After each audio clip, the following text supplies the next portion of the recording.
You guys might remember a couple weeks ago I was talking about showing up to a speedball field and wearing camouflage and having people make their own assumptions. Well, you know, as much as I would love to say that that's the only time I've ever done it, it's not. It's just too much fun. It's just kind of that mental game of, you know, messing with somebody else's head, making them think one thing and then you do another, and it just throws them completely off. It's fun. One of my favorite incidents from this happened actually at a place called Stingers. Now, I've filmed at Stingers, I've been to Stingers a bunch of times, so you'd think that they would have known me. Well, they kind of knew me, but I'm getting ahead of myself. So I filled out my paperwork and I handed the guy behind the counter. He's known me for years, and I said, well, what do we got out there? He said, oh, it's just the usual tourney meatheads, go easy on them. I'm down. And I'm doing my usual pre-game routine. You know, you get all the gear out, you get all the paint in the pods, you chrome in and all that other stuff. And this is the day I'm shooting my TAC 1, which is set up in the short bow configuration for this particular day. You know, it's got that remote line, it's got that tactical look to it, so I'm just letting them draw their own conclusions. And there are several stories from that day, but there's actually a couple that stick out in my mind. One of them is before the first game, the guy in the yellow jersey leans over to me and says, okay, listen, the guy over there in the yellow bandana, he's my team captain. He's the best guy on the team, so you really got to watch out for him. He's really, really good. And me, I'm playing along with the whole idea of I'm the backwoods baller who just kind of came in out of the timber line out here. I'm like, okay, yeah, sure, whatever. They say 3, 2, 1, go. I look upfield. He's actually sprinting towards the back corner bunker. I stance, I lane, I take him out. I was like, okay, let's go. And after the game, the guy was just completely dumbfounded. Just like, how'd you do that? And I'm thinking, it's just a semi-auto. You don't need 15 a second to lane. But the big story from that night, and this is one that I'm still chuckling about to this day.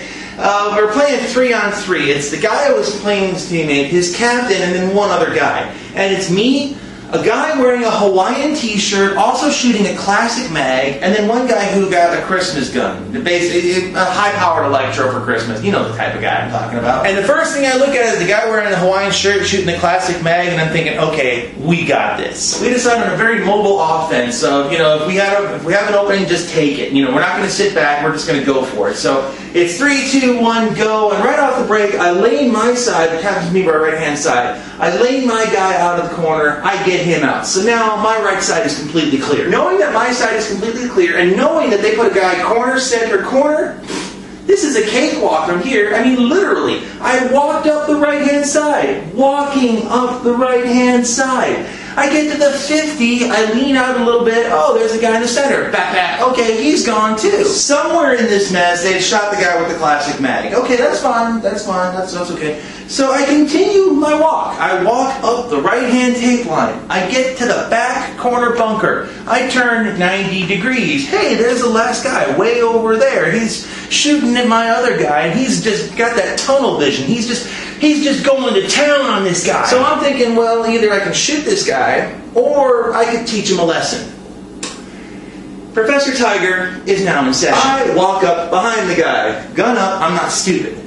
Get to maybe 15 feet away from him, pointing the barrel of the gun directly at his head. Because I figure, you know, if he's going to turn around and look at me, that's going to be the one thing he's going to make the impression, right? And I'd say to him, player, would you like to surrender? Now he's behind his corner bunker and he's just... Player, would you like to surrender? Player, would you like to surrender? And it's at this point that I think something in his brain finally clicked, that this wasn't the referee talking to him. This was something out of the ordinary.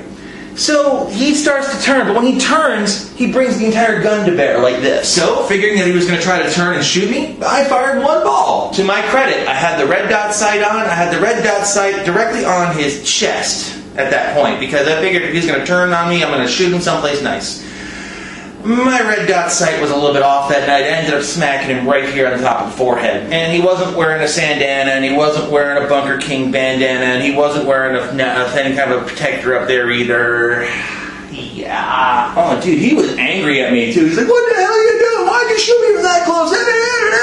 And he was just going off on me. I'm like, hey, you know, I only fired one ball. As we're walking off the field, the referee walks over and he says, dude, you know, in speedball, people don't ask anybody else to surrender. And me playing the backwoods baller that came out of the timber line, I'm like, oh, really? Oh, damn, you know, I was just being courteous, man. I didn't want to shoot him from that close, but, you know, it's just...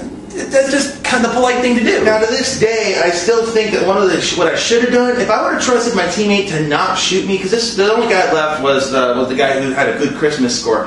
What I should have done, had I trusted him, was get up behind the guy, reach down, pull out my squeegee, walk up behind him, and go across his neck.